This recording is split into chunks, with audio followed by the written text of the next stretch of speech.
Hello and welcome to another Robbie Reels Vinyl Picks. On today's edition we're going to do a comparison of two bands that were quite famous in the 1970s. Both from the West Midlands. This should be a clash of the titans, as we put Slade up against the Electric Light Orchestra. Let's have a look at both bands and let's get a little bit of background first before we do our all-important comparison. Okay, first let's take a look at Slade. They were from Wolverhampton in the West Midlands and rose to fame during the glam rock era of the 1970s. They were the first act to have 3 singles enter the charts at number 1. In 1975 they made a film which was about a group called Flame, which was a rather dark and ambitious project for the band.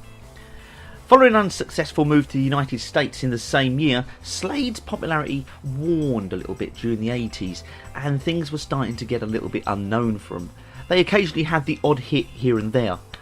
The original lineup split in 1992 and the famous band that you have noticed over the years has changed many times. So let's move on to ELO now. They were formed in 1970 in Birmingham. Their music is characterised by their fusion of Beatle-esque pop, classical arrangements and futuristic iconology. During the 70s and the 80s, ELO had a string of hits, but by 1986 the fizz had run out and Jeff Lynne, the lead singer, decided that he wasn't interested anymore and disbanded the group for good. So there we go, that's enough about the bands. How are we going to compare these? Well, despite them groups being only 20 miles from each other on the map, they both were around in the 1970s and both kind of ended their careers around the late 80s. So they were both around at the same time and we've got quite a good range of years to go through to compare them against. Take a look at this list I've drawn up. These are the questions that we're going to be asking ourselves and we're going to be comparing the numbers, and I think you're going to be quite surprised by some of the answers here that we're going to get. Let's start off with the obvious question first of all. UK number 1 singles. Slade had 6 of these in their whole time of their career, whilst ELO only had 1. Next up, UK number 1 albums.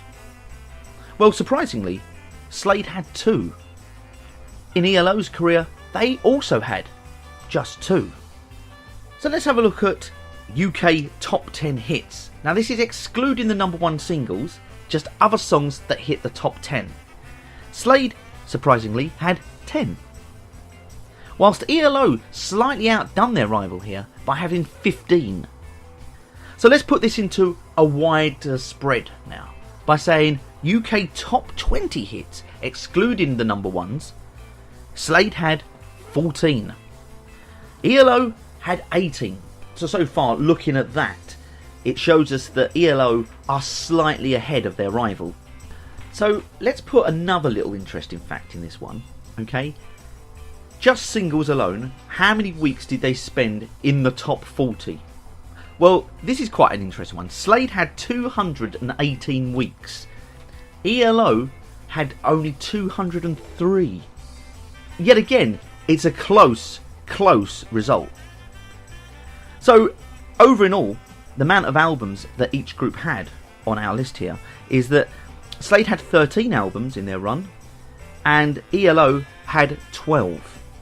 Okay, next up is total number of singles. Now this, just to clarify, will only be UK based singles and they will only be charted singles. So even if they're outside of the top 40, that will still be included. Anything that did not chart will not be included. So total number for Slade was 36 singles, whilst ELO had 32. So that kind of balances everything out now a little bit, and they were just equally as successful on paper in terms of what they had in the charts. So the question is next, is why was Slade the most successful band of the 1970s? Well, if we're going on sales on this one, obviously Slade would annihilate ELO, just simply because their Christmas record, Merry Christmas Everybody, sold in excess of 1 million copies. So if you're going by that and sales figures, it's not surprising with their 6 UK number 1s that they probably had a more successful time in terms of how much money they made. But does that mean that they were the best group of the 1970s just because of what they had on the charts? Well, equally, both bands have a different style of music. For a start, we have got a band here called Slade, who, yeah, okay, were glam rock. Bit of guitars here and there, basic drum kit, a bass guitar, standard setup. But then you had ELO, who actually had more members in the band to play cellos, violins, and all sorts of other woodwind and trumpets and other instruments in the whole ensemble. If you look at it, ELO was a much grander, a much ambitious project, while Slade was just your average rock band. So this is where you come in. You're going to have to decide for me on this one exactly who you think was the best based on what we've discussed today. It's a hard one because they're equally matched on the charts, but yet again, in sales wise, Slade would just hit the button. But overall, the ambitiousness of ELO sort of says, why didn't they do better? I'll let you decide. Have a little think on this one, vinyl pickers, and until next time, happy collecting.